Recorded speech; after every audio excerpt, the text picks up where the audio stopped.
नमस्कार प्रिय विद्यार्थियों। जैसा कि आप सब और हम जानते हैं कि वर्तमान में हमारे विश्व के सामने एक बहुत बड़ी विकट समस्या कोरोना वायरस की चल रही है। इस विकट समय में सब लोग प्रभावित हुए हैं और मजदूर हो, किसान हो, चाहे कोई नौकरी पेशा हो, सब लोग विकट परिस्थिति में हैं। मैं आज हम विद्यार्थियों के लिए ये एक प्रेरणादायक वीडियो रिलीज कर रहा हूँ। मैं आप सब लोगों से बताना चाह रहा हूँ कि पहले हम लोग एक दूसरे से शिकायत करते रहते थे कि मेरे पास समय नहीं है गुरुजी, मैं कैसे पढ़ूँ, हमें टाइम नहीं मिलता है। समय आज से आज तक एक दिन में 24 घंटे और एक सप्ताह में 7 दिन और एक महीने में 30 दिन ही रहा है। ये समय लगातार चला आ रहा है। समय कभी नहीं बदलता। कालो न याता वयम में व्याता। बात हमारे दृढ़ निश्चय की है। हम लोग अपना दृढ़ निश्चय करके अपनी एक निर्धारित दिनचर्या नहीं बना पा रहे हैं। मैं महसूस कर रहा हूँ और देख भी रहा हूँ कि बहुत से विद्यार्थी केवल मोबाइल देखने में, टीवी देखने में या इधर उधर के खेल खेलने में, आपस में गप लड़ाने में समय नष्ट कर रहे हैं। हमारे गुरुजन कहा करते थे कि विद्यार्थी हनुमान जी के जैसे होते हैं। जिस प्रकार हनुमान जी को शक्ति उनकी याद दिलानी होती थी और उनको अपनी ताकत याद दिलाने के बाद में वो कोई भी दुनिया का असंभव कार्य नहीं समझते थे। किसी भी कार्य को वो पूर्ण रूप से कर देते थे। उसी प्रकार से विद्यार्थी भी हनुमान जी के जैसा होता है। यदि उसकी इनर मोस्ट पावर को जगाया जाए, उन्हें बताया जाए कि उसमें कितनी शक्ति है, उन्हें एक ट्रैक दिखाया जाए, तो वास्तव में वे उन ऊंचाइयों को छू सकते हैं दुनिया की, जो हम कल्पना भी नहीं कर सकते। और इतिहास इस बात का गवाह है। आज से आज तक ऐसे विद्यार्थी जिनके सामने परिस्थितियां कुछ भी नहीं रह पाई है और आज हमें केवल घर में बैठ करके और अपना समय व्यतीत करना है, तो इस समय की क्यों ना एक निर्धारित दिनचर्या बना करके उसको बिताया जाए।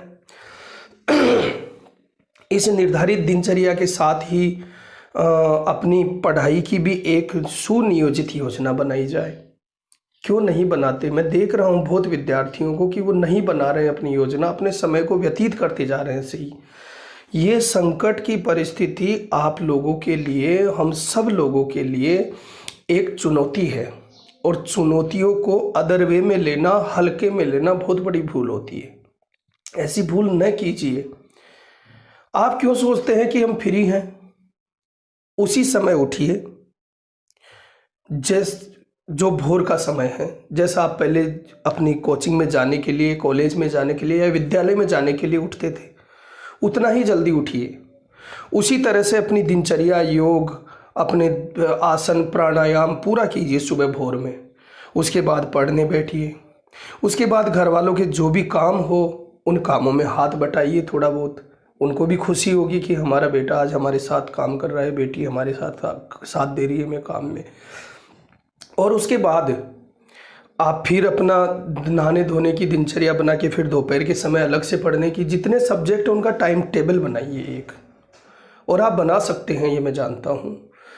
तो उस तरह से टाइम टेबल बना के दोपहर तक का, फिर शाम को फिर अपने घर वालों के काम में हाथ बटाने का, फिर शाम को अपनी पूजा अर्चना जो भी आप करते हैं उस पूजा पाठ का समय बनाइए। फिर उसके बाद फिर पढ़ने का समय। और इस तरह से 24 घंटे में आप एक बहुत अच्छा समय बनाए, समय की दिनचर्या योजना बनाएं।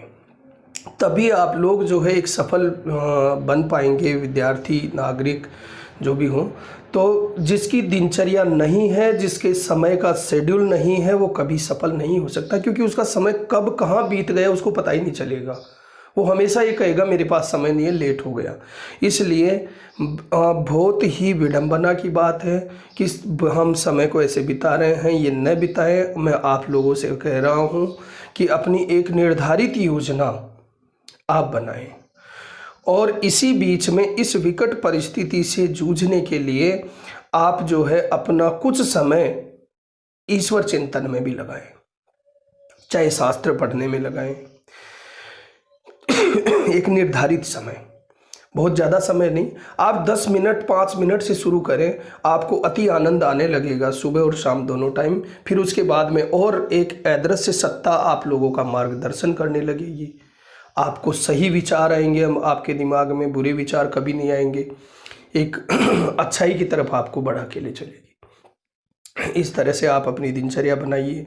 दूसरा, पढ़ते पढ़ते आप बोर हो गए तो कभी हमारी जो शास्त्र की पुस्तकें हैं, श्रीमद् भगवत गीता है, रामायण है, बहुत ज़्यादा मत पढ़िए, उसकी 4 चौपाई 2 श्लोक, जितना आपको समय 10 मिनट 5 मिनट उतना पढ़िए।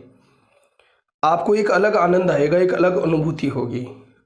मोबाइलों में या टीवी में बच्चे जो हैं फालतू की फिल्में देखते हैं और देखते हैं, अरे उससे अच्छा है कि आप बहुत हिस्टोरिकल जो आपके ड्रामाज हैं, जैसे महाराणा प्रताप हैं, चंद्रगुप्त मौर्य हैं, महात्मा बुद्ध हैं, शिवाजी महाराज, वीर शिवाजी के नाम से कार्यक्रम है, इस तरह के कार्यक्रमों को देखोगे तो आपके अंदर एक अच्छी ऊर्जा का संचार होगा, पॉजिटिव एनर्जी का संचार होगा, जो आपको अच्छाई की तरफ लेके जाएगी। यदि ऐसा नहीं करते हैं तो हम, हर मनुष्य के स्वभाव में 3 गुण हैं, सात्विक, राजसी और तामस, और 90% लोग तामसी गुण में कार्यरत रहते हैं। उनके मन में हमेशा बुरे विचार, नेगेटिव एनर्जी आती रहती है। बहुत लोग इस तरह से रहते हैं, हमेशा निराशाजनक जीते हैं।